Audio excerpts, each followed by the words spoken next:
Yo, what's up internet? My name is Anthony, and today we're continuing part 3 of how the Raiders were built, 2015.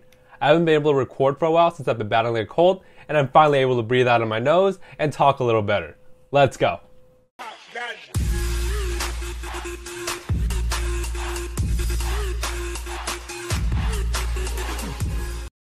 The Raiders have the beginnings of the team we know today. Still, the team started out in 0-10, and it was obvious Derek Carr needed more weapons.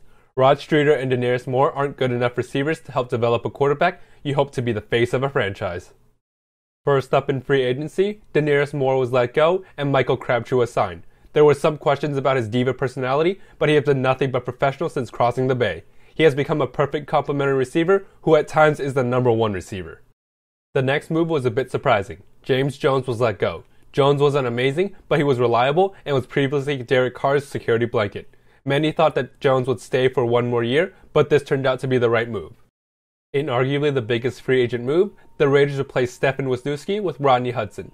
Wiz was a good player, but Hudson is one of the best centers in the league and has played at a Pro Bowl level since his arrival. The signing of Hudson allowed another smart mind to control the line and give Derek Carr plenty of protection.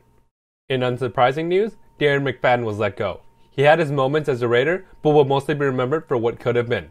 Replacing McFadden was former 6th-round pick Latavius Murray. Murray had all the tools to be a good running back and was very young. He had the burst and was an excellent back for a few years. Now for the defense. As you can tell, the corners were terrible. They got replaced with in-house candidates Nico Thorpe and TJ Carey. While this duo isn't considered to be much better than the previous, they were younger and more athletic. Next, Antonio Smith was replaced with Dan Williams. Williams' first year with the team was pretty good. He played both the run and the pass pretty well. Working in tandem with Justin Ellis, they created one of the better defensive tackle rotations in the league. Next, the linebackers were replaced. Nick Roach sadly battled too many concussions to continue playing. C.O. Moore was too much of a hothead and didn't blend in well with Jack Del Rio. In their place was former Super Bowl MVP Malcolm Smith and veteran Curtis Lofton. Lofton played horrible in his brief time and was replaced quickly. Smith was below average, but stayed on the field.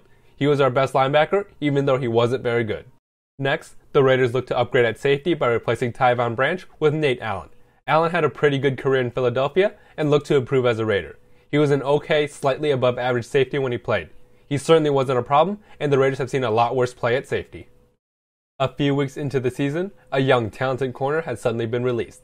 David Amerson was a former second-round pick, but played badly during his time with the Redskins. When he played for the Raiders, he completely changed. He immediately became the number one corner and played well.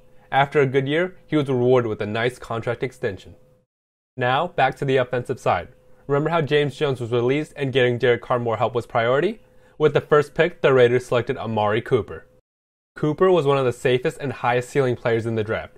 Cooper came in and was already considered one of the best route runners in the league. He has had multiple 1,000-yard seasons and made the Pro Bowl every year. If he could avoid his late season drop-off, he could be considered an All-Pro. Michael Rivera was Derek Carr's number one weapon. He wasn't special, but he always seemed to be open. The problem was he couldn't block at all. In the third round, the Raiders got a more well-rounded tight end in Clive Walford. Walford is average in both blocking and receiving. He seemed primed for a big year, but just hasn't developed enough. With another year, he might finally reach his immense potential.